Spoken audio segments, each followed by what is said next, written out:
conhece ainda, meu nome é Gabriel, sou psicólogo da IG já tem um ano aí trabalhando com poker e hoje vamos dar sequência aí às nossas temáticas de tilt. Então vamos dar início aqui, né? Hoje a gente vai falar sobre o tilt da fase ruim. Esse é um tilt, digamos assim, guarda-chuva. Ele acaba englobando os outros tipos de tilt, porque ele não é formado por um único aspecto, né? Geralmente é um acúmulo de situações. A gente vê que dentro dessa tilt da fase ruim pode aparecer vários outros. E existem algumas estratégias específicas para os tilts quando eles estão sozinhos e quando eles estão em grupos, como é essa questão da fase ruim. E eu queria começar perguntando, tem alguém que se encontra em down, tá numa fase aí que não tá tão agradável dentro do poker? É algo bem importante. A gente conseguir se ater, desenvolver uma consistência, né? E as alterações que por acaso a gente faça nesses momentos down, que elas sejam lógicas, né? Que elas não sejam uma mudança pela mudança. Porque às vezes isso pode acabar tirando a gente do rumo, né? Porque, né, infelizmente, dentro do poker a gente tem esses períodos de baixa. O período, ele é totalmente variável, né? Pode ser, às vezes, 2 semanas, pode ser 6, 7 meses, né? O importante é, né, tentar manter a confiança, continuar com a consistência, manter a disciplina, que isso aliado a algumas outras estratégias que a gente vai comentar hoje, pode ser que ajude bastante a sair dessa. A definição de tilt, de uma maneira bem breve, né? É a raiva mais uma jogada ruim, né? E vale sempre lembrar que raiva é o sintoma, não a causa. Então, não é a raiva que evocou a jogada ruim, mas algumas coisas que aconteceram, mais jogada ruim, que acaba formando o tilt. Isso é bem importante para a gente não deixar entrar num ciclo de repetição. Porque o que mais chama a atenção da gente dentro dessa característica, dentro desse comportamento, é a raiva, né? É a explosão, é a situação emocional que a gente acaba apresentando diferente a alguma vivência dentro do poker. Então, ter essa diferenciação é bem importante para a gente entender que o manejo emocional ele vai fazer total diferença, porque ele vai, né, amenizar um pouco o tilt e não vai deixar que a experiência de uma situação ali acabe evocando outra. A gente tem 7 tipos de tilt: tilt da fase ruim, tilt da injustiça, do odeio perder, de erros, de direito, de vingança e de desespero. Hoje a gente vai estar falando um pouquinho sobre o tilt da fase ruim, que vai acabar passando por todos ali. E o que é importante a gente saber dessa parte aqui? Entender, né, que existem vários tipos de tilt, né, que eles são compostos de uma maneira diferente e que eles vão ter algumas nuances, né, de manejo. O tilt da fase ruim tem alguma estratégia um pouquinho diferente, o tilt da injustiça outro, né? Mas uma coisa que todos têm em comum é a questão da inserção da lógica. Então, a gente conseguir injetar lógica no momento em que a gente está, né, vivenciando um processo de estresse, um processo de raiva, é fundamental para a gente ter um manejo, voltar ao nosso jogo, né, e conseguir ali voltar a performar bem, que é o principal, né, ponto aqui disso tudo. Então, o tilt da fase ruim, ele não é algo pontual, diferente dos outros tilts, que, né, que às vezes é uma resposta a alguma vivência dentro do jogo, né?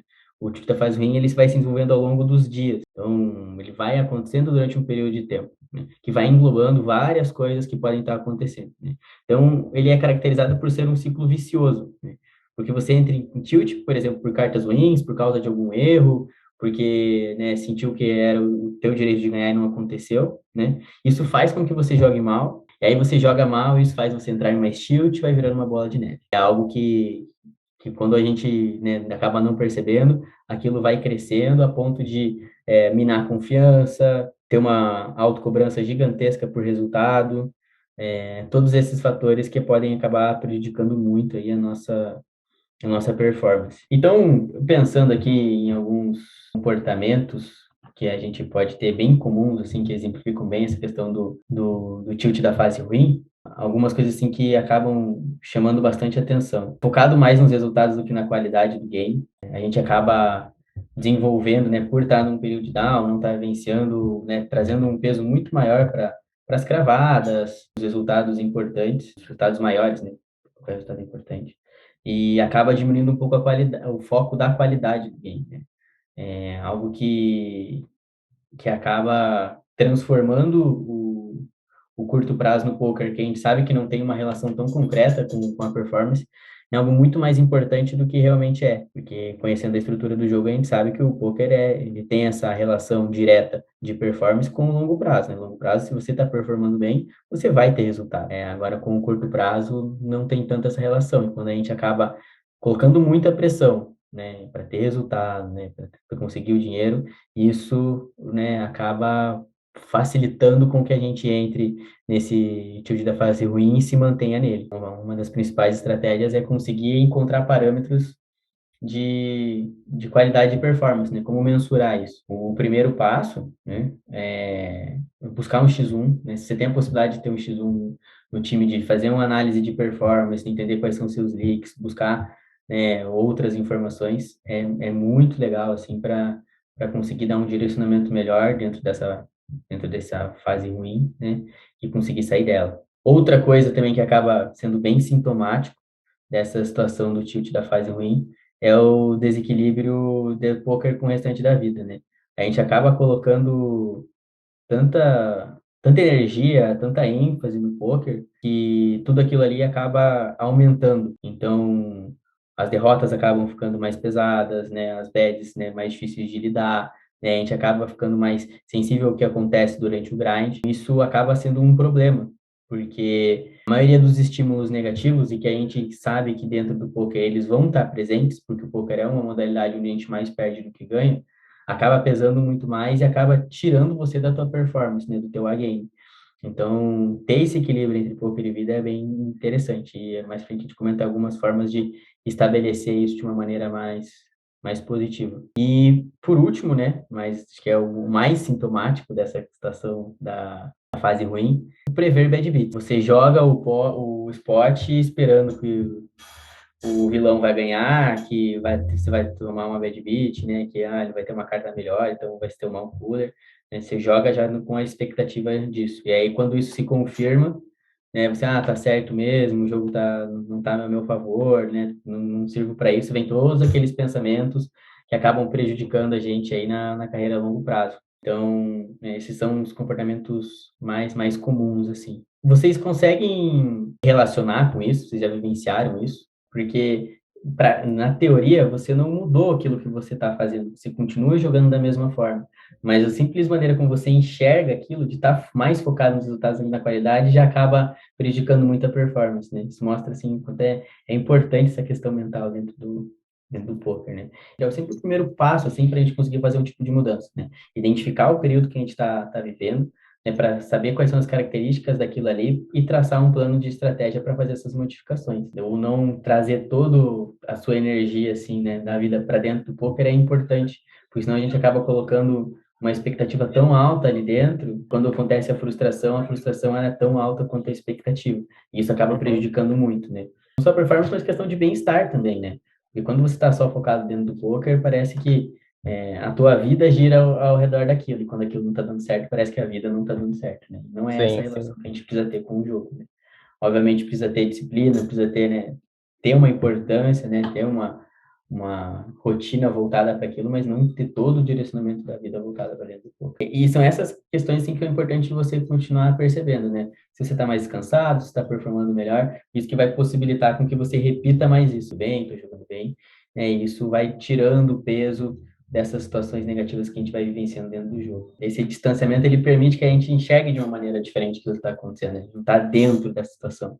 Então, o descanso, ele permite isso também. É muito legal essa questão do descanso, porque a gente tem o costume de, tô descansando, então não estou sendo produtivo. É uma relação que a gente tem, não só para dentro do poker, mas para outras relações, né? Às vezes num trabalho, em algum outro tipo de situação, está muito ligado. E, na verdade, é o contrário, né? Se você não tem um descanso adequado, você não vai conseguir produzir bem. Então, a gente ter consciência disso ajuda a combater um pouquinho essa dificuldade em descansar. Né? A gente entende que o tempo todo tem que estar produzindo, o tempo todo tem que estar dedicado, o tempo todo tem que estar ligado naquela situação. Não, a gente precisa ter um equilíbrio para conseguir ter, né, os nossos picos de performance ali e sustentar eles por o maior período de tempo possível. Né? Para performar bem, você precisa de energia.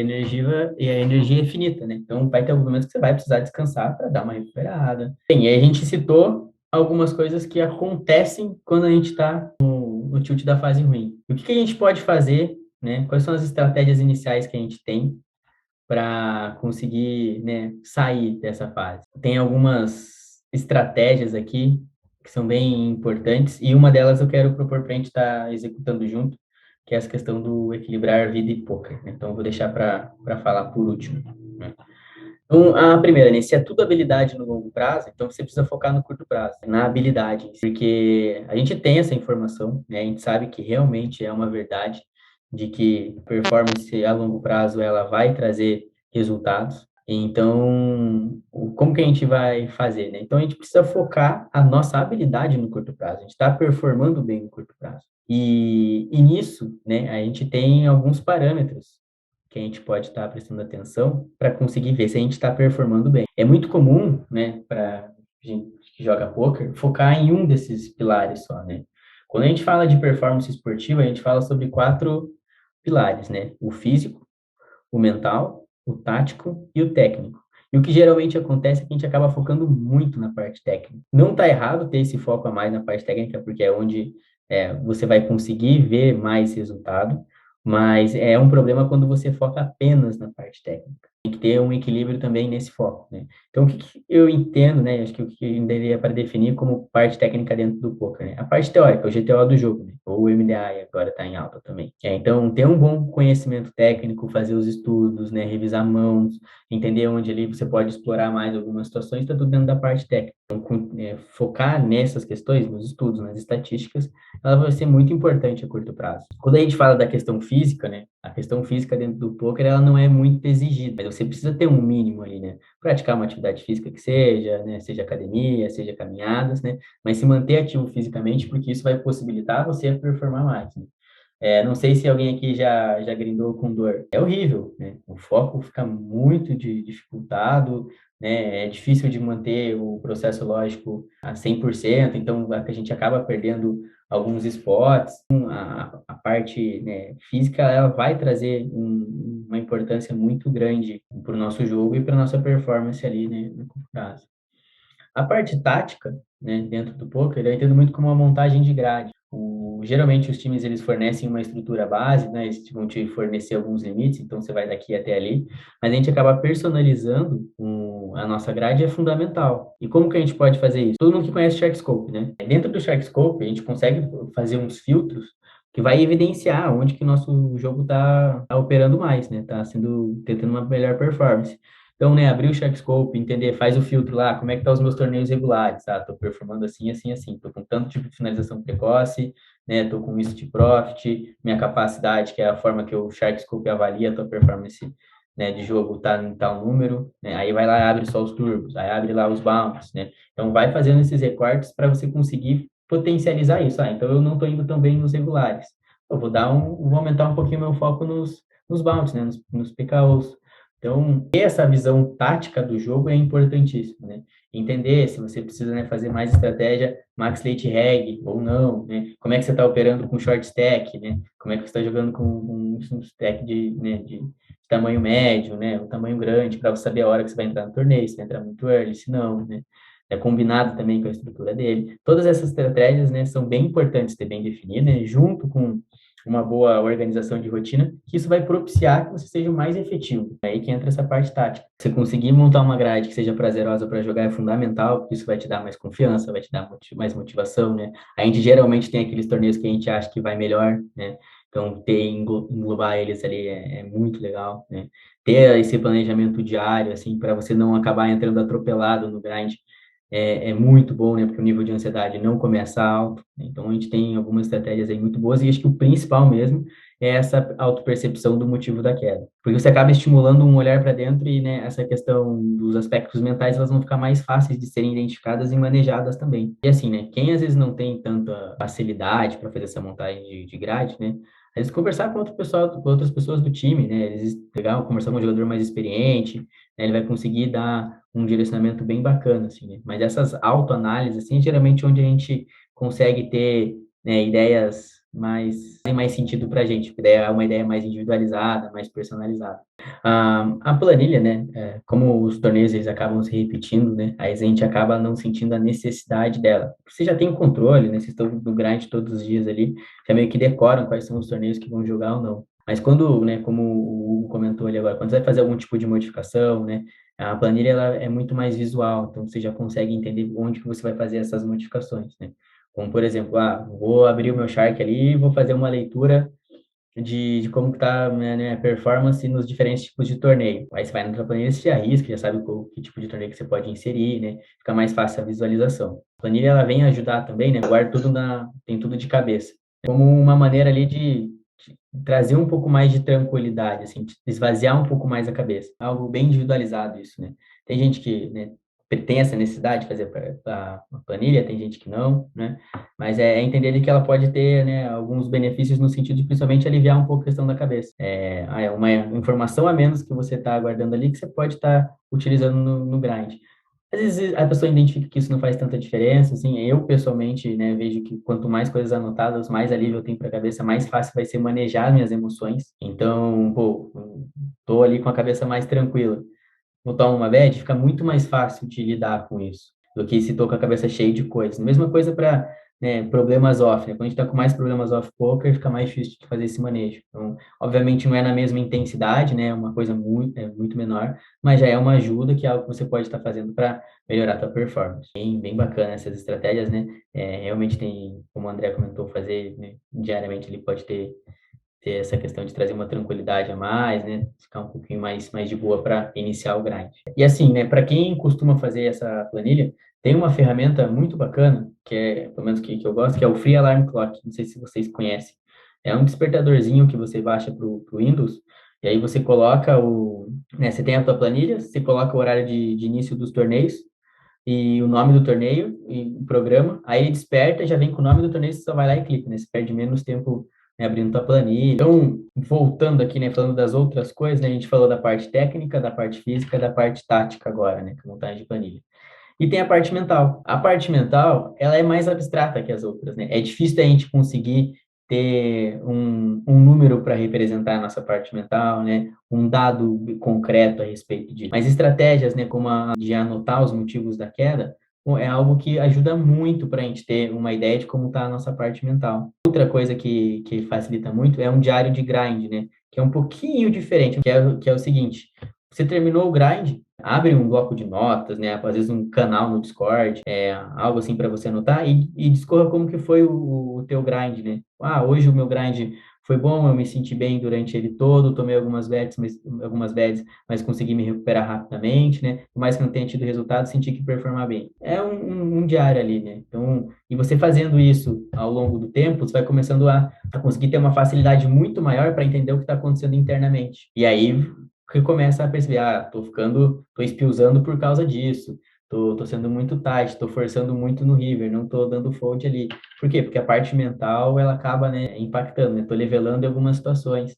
Então, primeiro a gente conseguir entender o que está acontecendo com a gente, que é algo que a gente acaba não desenvolvendo especificamente, né? Para todas as outras coisas, a gente conhece treinamentos, a gente conhece ferramentas, a maioria das pessoas discutem sobre isso, na parte técnica, tática e física. Agora, sobre a parte mental, a gente não tem tanta facilidade, né, de acesso à informação. Então, essas estratégias de você começar a se observar, começar a identificar o que está acontecendo com você, né, é algo que já dá um início bem bacana. E aí a gente entra com outras estratégias de manejo emocional, né? Respiração, né, estratégias de coping, que é para manejo de estresse, né? Tem técnicas de grounding, que vão facilitar tanto a ativação quanto o relaxamento emocional. Essas são algumas coisas que a gente pode ir entrando nessas situações para compor esse pilar, né, mental. Então, né, quando a gente for focar na nossa habilidade, na nossa performance, se atentar a esses 4 pilares, né? Físico, mental, técnico e tático.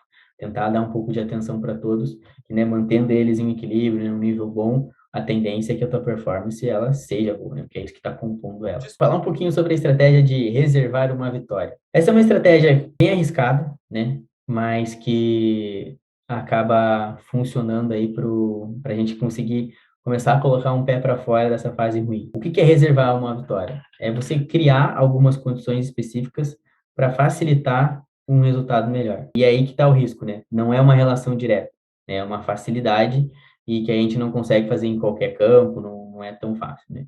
Então, o que seria isso? Buscar torneios de menor variância, então, fields bem menores, né? De preferência de estrutura regular, né? Não turbo, porque o turbo tem uma variância maior, em sites alternativos, né? Então, fazer todas as coisas para você diminuir a variância é um ponto, né? Você ter uma preparação específica para aquele torneio, então, né? Se é regular, então estudar mais esportes regulares, se é bounce, estudar a dinâmica de esporte bounce, ter uma programação do teu dia, né? Então, o torneio vai começar a tal hora, né? Então, eu vou pegar ele ali a partir da primeira hora de grind, para eu já ter me aquecido, mas ainda não estar cansado. Todas essas estratégias, né, para reservar uma vitória que possibilita um ganho muito maior, né? Redução de número de telas, tudo isso para que a tua variância esteja menor, teu foco esteja mais voltado para aquilo, tua performance apareça mais e seja mais fácil ganhar. Mas é arriscado, porque às vezes a gente acaba se deparando com situações que não estão no nosso controle. E aí todo esse empenho para reservar uma vitória acaba não compensando, né? Então, é uma estratégia arriscada, mas que, né, existe a possibilidade de estar executando ela ali. O importante é ter claro que não é uma relação direta, né? Não é porque você vai se preparar ao máximo ali que você vai ter esse ganho a curto prazo. Como você falou, o poker é a longo prazo, a gente precisa se preparar para isso.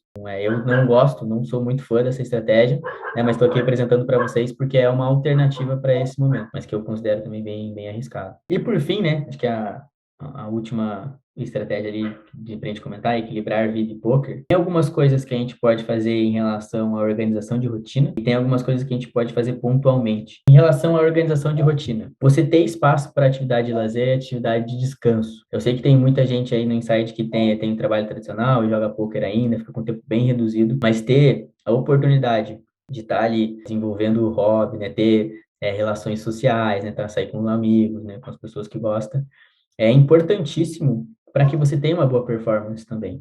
Geralmente é o que a gente entende ali que é o que faz sentido na vida, ter esses momentos de lazer, né, dividir com as pessoas com quem a gente gosta, né, fazer atividades que são prazerosas, mas ela vai ter um efeito muito grande também na performance, né, porque tendo esses escapes a gente fica um pouco mais leve, a gente renova energias e fica mais fácil enfrentar as dificuldades que o poker impõe. Essa é uma das estratégias. E agora, pensando em algumas estratégias pontuais para isso, tem uma que eu vou convidar vocês a fazerem, né, que é pegar uma folha de papel e escrever tudo aquilo de peso que o poker está te trazendo, colocar para fora essas emoções. É uma estratégia bem interessante. Eu, pessoalmente, eu gosto bastante disso, de conseguir escrever ali e colocar para fora. Não, acho que é uma maneira bem interessante a gente conseguir dar vazão. É uma atividade, assim, que no começo ela é difícil, sabe? Não é tão simples a gente conseguir dar vazão. Mas a partir do momento que a gente vai treinando e vai se esforçando, a gente vai percebendo que fica bem mais fácil e traz um resultado mesmo, sabe? Então, aquele dia que tomou muita bad,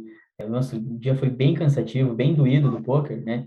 Tirar um tempinho ali depois do grind para falar, pô, hoje não gostei, foi horrível, senti isso, o jogo, né? Senti que o jogo foi assim, é algo bem positivo que a gente acaba dando uma vazão para isso. Eu vou deixar isso aí de sugestão para vocês fazerem aí após um grind.